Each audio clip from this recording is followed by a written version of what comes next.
What's up, everybody? We're back with a special Marvel Comics review today. Amazing Spider-Man number 26, hailed as the most controversial, epic Spider-Man issue of all time. Does it live up to its promise? Now, of course, everything was already spoiled on the internet weeks in advance, leading this to be kind of a letdown of an event. But does the comic hold up? I've actually not read a single issue Spider-Man comic in years, so I have no idea what's going on. I kind of have some background from some YouTubers I listen to. I guess as the setup, and there's a setup page in this. Spider-Man was taken to some alternate dimension for a while, and Mary Jane then went with him. She got stuck there. He got out. And when she finally came back out, it was years later for her time, even though it had been only a few days for Spider-Man. And suddenly she's got a guy who is like close to her husband and two kids, one that kind of looks like him, one that kind of looks like her, but for some reason they're adopted. So there's that. And so you get into this, and that's all you get. Now the spoilers are going to come up because we're on the spoiler variant.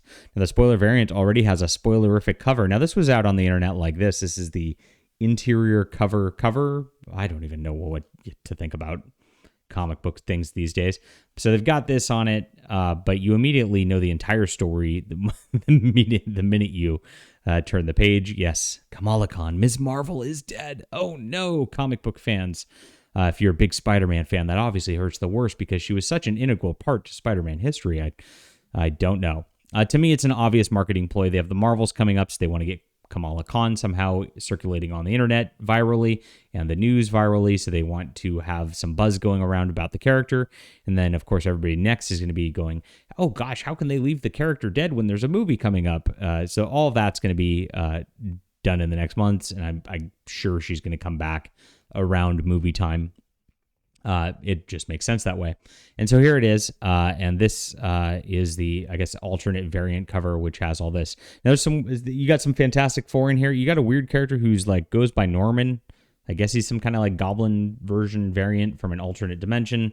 I can't keep up with this stuff anymore. And this is the problem with Marvel Comics and what they have right now is like the multiverse universe variant universes and all that. There's 20,000 different Spider-Man running around and 20,000 different green.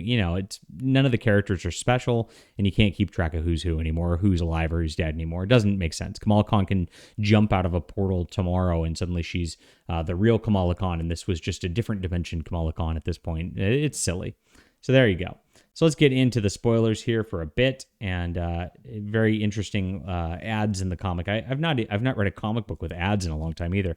Starts off, it's very much a Kamala Khan comic, and so you're learning about her and her history. She's applying for a job and all that, so it feels like it's about her. So while this isn't great for an Amazing Spider-Man comic because you should be introducing Spider-Man and all that, this is actually really good writing by Zeb Wells' part, and I'm actually pretty impressed. Believe it or not, all the way through this, because this then shows her as an important character for the whole deal, and it also shows that this is like, it's foreshadowing, of course, her death and all that. You get your summary, and then we get into this like knockdown drag out fight that I guess was built up in other issues. And this is what I hate about modern comics in another issue. And this guy's like some herald from another universe or something like that. He's trying to become a god, take over the world. A pretty standard villain fare. Looks pretty cool. I like J.R.R. Jr.'s art. That's John Romita Jr. In general. It's a little boxy and kind of weird looking at times, but it's very distinct in his panel layouts. You can always tell what's happening pretty well. And I like this colorist. It's kind of muted colors, but the palettes actually are pretty pleasing to look at for me. And so they get in this knockdown, drag out fight. We learn that Mary Jane's boyfriend is the son of this bad guy, and so he wants to leave that. The kids get taken away and evaporated from another universe or something like that. At this point, resetting the character. So of course, Mary Jane then has no kids. It's helpful for later developments, of course, with Peter and Mary Jane and all that. If they're going to finally go back to that, oh my gosh, fans have been waiting forever. And the Fantastic Four gets involved as they have a dragon to fight, and Ms. Marvel and Spider-Man, of course, fight this guy. Now, Mary Jane's got some like weird energy powers. I don't know where those came from or anything about that. I don't know why Mary Jane is a superhero now. Whatever. Again, like nothing in Marvel Comics, like it all feels like a what if issue on that level. Kamala Khan has Mr. Fantastic powers, which she has. She has those kind of energy powers that Mary Jane has, like in the show. So I think the rumor on the internet here, and this is where the big reveal happens, is that Kamala Khan's going to come back with the powers from the show, and they're going to, more closely align her with the MCU based on what is on the screen. That makes a lot of sense to me. So here it is. It makes it look like Mary Jane died, but Kamala Khan actually is like using some sort of projection to make it look like it was Mary Jane. And the dude actually killed Mary Jane. And for some reason, his elder gods don't like that sacrifice of Kamala Khan. And so they kind of evaporate him. Now, everybody's super sad, and the kids are lost. They wanted to reiterate that. And is a little slow pacing on the last few panels as we get into this sort of deal with the death and all that.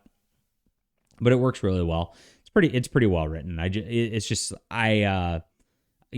kind of like, ha ha ha, that Kamala Khan's dying rather than actually caring, because I think the character's kind of lame. But if you do care, it was pretty well written all the way around. Like the superhero fight was pretty good. The villain dialogue was very villainous and pretty good. The ties to the family and the characters and making Mary Jane's boyfriend the son of the bad guy, like all of that was very soap opera, very comics. Did a really good job. I liked the art. Gosh, I can't complain about this issue. Jeez, makes me want to read Spider-Man comics again. And there it is, right on that front.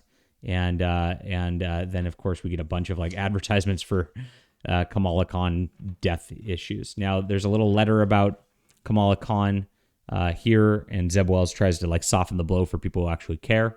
I don't know that anybody actually cares, though. I haven't really seen anybody being like, oh my God, because at this point, everybody knows Marvel characters just die and they come back in a few months. It's not really an event anymore. And that's really the main problem here. It has nothing to do with the issue itself. It has to do with the way that comics have been over the last like 10, 20 years. Everything's a shock event and then it gets undone, and everything's a shock event and then it gets undone. It's just tiring, hard to deal with as a comic fan. So actually enjoyable. I actually really liked this issue all the way around. I was able to read it and catch up pretty easy with that little catch up blurb at the beginning, understand what was going on with the characters and all that. And even though, I'm still annoyed over One More Day. I want, Peter and Mary Jane married. I think it's a travesty to the characters what happened then. This standing on its own is actually a pretty dang good issue, from art to colors to story. It doesn't get much better than that for a Spider-Man book. And gosh, I might get some reamed over the comments over this, but that's my thoughts on things. All right, this is it. Amazing Spider-Man. It's the spoiler variant number 26, the most epic of all epics ever. All right, leave a comment down below with what you think. Are you reading this? Let me know. Hit the like and subscribe button. And guys, I've got my links in the description below if you want to check out my books. I'm a comic writer myself, and if you like my thoughts on comics, you might like my books. Check them out. Thanks, guys.